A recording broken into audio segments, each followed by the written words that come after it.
Hai semuanya, gue Gilbert, gue bikin video karena gue hobi.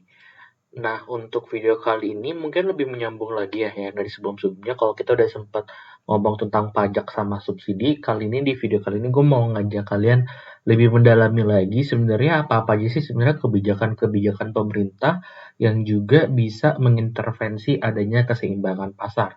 Di mana di video kali ini gue mau bahas spesifik di selling price gitu atau di Indonesia seringkali kita kenalnya sebagai harga eceran tertinggi. Nah, mungkin sedikit background dulu, harga eceran tertinggi itu kayak gimana sih gitu.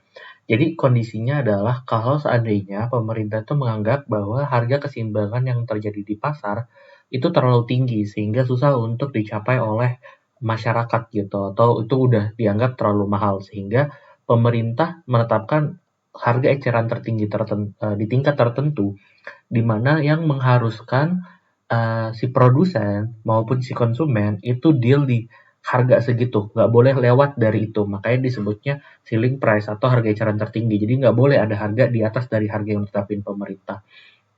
Nah ini sebenarnya mungkin sempat kita lihat di beberapa contoh-contoh seperti dulu di awal-awal COVID ada harga eceran tertinggi untuk masker gitu dimana pada saat awal COVID kan itu harga masker naik drastis ya karena juga permintaan lagi gede-gedenya gitu cuman harganya terlalu tinggi sehingga akhirnya ngebuat pemerintah sengaja ngecap oke harga masker hanya boleh segini nggak boleh lewat dari segitu gitu itu juga terjadi di beberapa kayak tes-tes COVID gitu seperti rapid test maupun PCR dulu di mana diterapin harga eceran tertinggi. Nah, bedanya dari subsidi adalah kalau subsidi pemerintah berusaha untuk menurunkan harga keseimbangan pasar dengan menggelontorkan sejumlah uang tertentu, ya kan? Jadi kalau konsepnya si konsumen ceritanya cukup bayar 7.000, si produsen tetap bisa dapat 10.000 karena pemerintah subsidi 3.000-nya, ya kan? Tapi di konsep ceiling price ini pemerintah tetap memaksa harga di bawah dari harga keseimbangan yang saat ini terbentuk, tapi pemerintah nggak memberikan insentif apa-apa. Jadi mau nggak mau, baik si produsen ataupun si konsumen tetap dipaksa untuk bertransaksi di harga tersebut, gitu. Nah, sebenarnya sekilas kalau kita lihat sebenarnya harga eceran tertinggi ini salah satu kebijakan yang sifatnya cukup menguntungkan sisi konsumen, ya kan? Di mana memang benar tujuan utamanya itu sebenarnya targetnya untuk membantu konsumen-konsumen yang termasuk dalam golongan submarginal gitu atau submarginal konsumen. Itu dimana sebelumnya kita udah sempat bahas. Submarginal konsumen ini adalah golongan-golongan orang yang willingness to pay-nya itu cenderung lebih rendah daripada harga keseimbangan. Makanya pemerintah mau biar si submarginal konsumen ini juga merasakan barang tersebut sehingga ya udah nggak apa-apa harganya agak diturunin biar WTP-nya tuh bisa kena di harga eceran tertinggi tersebut. Gitu atau setidaknya minimal bisa melewati harga eceran tertinggi itu juga gitu. Nah, kayak gimana sih bentukannya dalam pasar gitu. Jadi kayak contoh kalau seandainya kita ada demand, kita ada supply di sini kan di grafik ini. Bisa kita lihat sebenarnya keseimbangannya terbentuk di sini kan titik merah yang gue udah sempat bikin di mana yaudah berarti harga keseimbangannya di P1 dan juga kuantiti keseimbangannya di Q1. Oke. Nah, pemerintah ingin menurunkan gitu harga eceran tertinggi. Jadi let's say pemerintah menetapkan harganya di P3 gitu. Gitu. Jadi pemerintah maksa, tolong dong ini harganya harus turun di P3, nggak boleh lewat dari P3 gitu. Nah otomatis si konsumen maupun si produsen pasti akan transaksi di P3 gitu. Nah karena produsen itu yang memproduksi barang nih ceritanya, jadi otomatis si produsen tuh kalau dipaksa di P3 ya udah nggak apa-apa, tapi yang dia mau produksi cuma sampai Q2 aja gitu.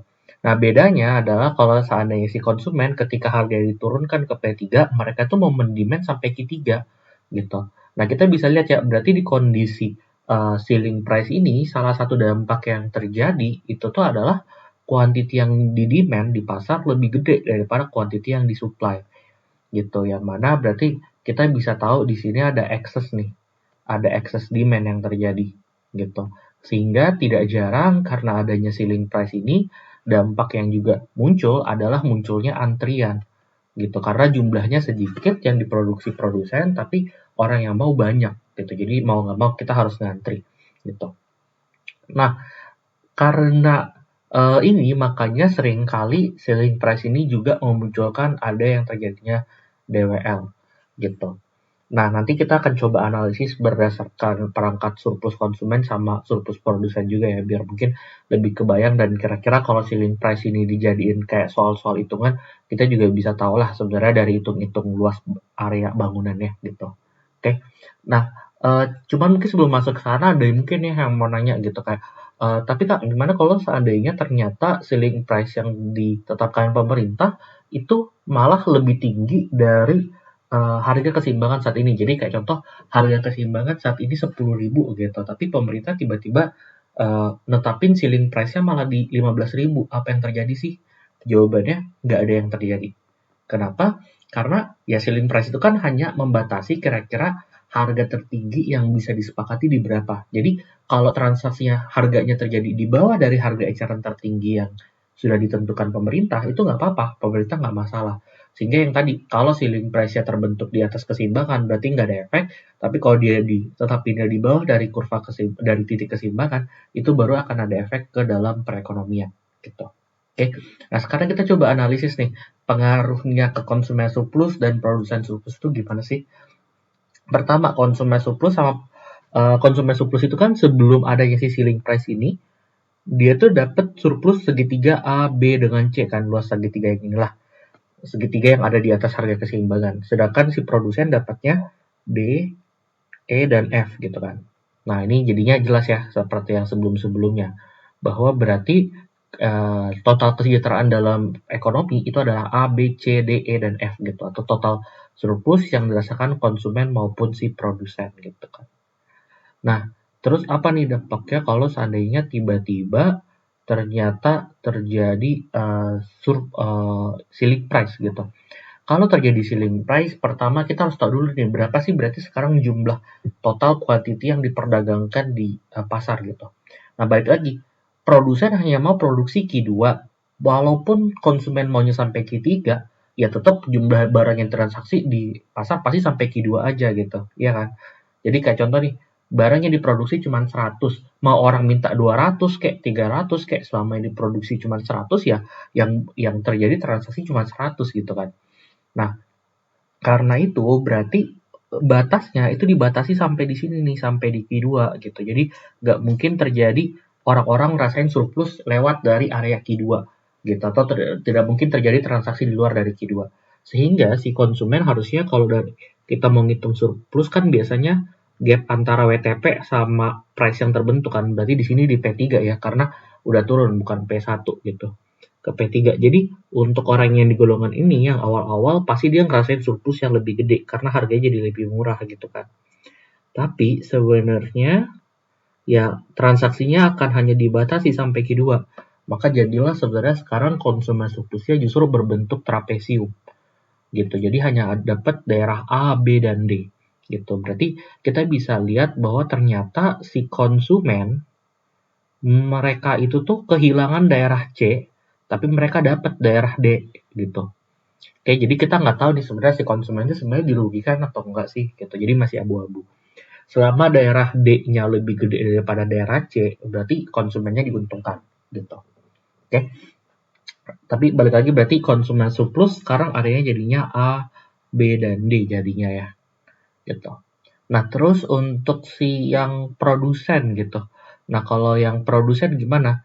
Produsennya sebelumnya D, E, dan F gitu.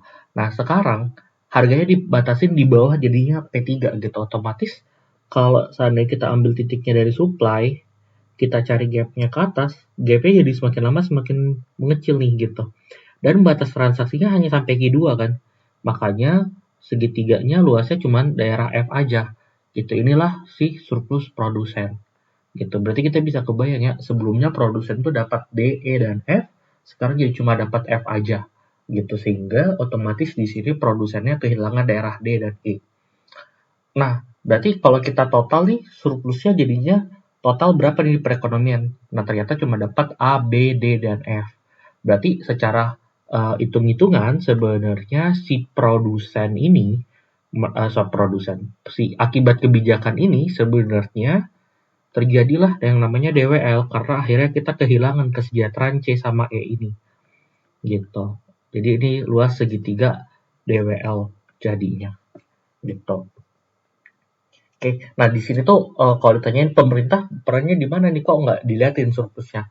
Nah karena balik lagi yang tadi dari sempat yang awal gue bilang, ceiling price itu sifatnya pemerintah memaksa harga terbentuk di kondisi itu, gitu, tanpa mengeluarkan anggaran apa-apa. Jadi otomatis di sini kita nggak perlu untuk menghitung surplusnya si pemerintah, gitu. Oke, itu aja untuk yang selling price. Thank you for watching. Di next video gue bakal coba bahas kebalikan dari si selling price, yaitu floor price. Oke, thank you.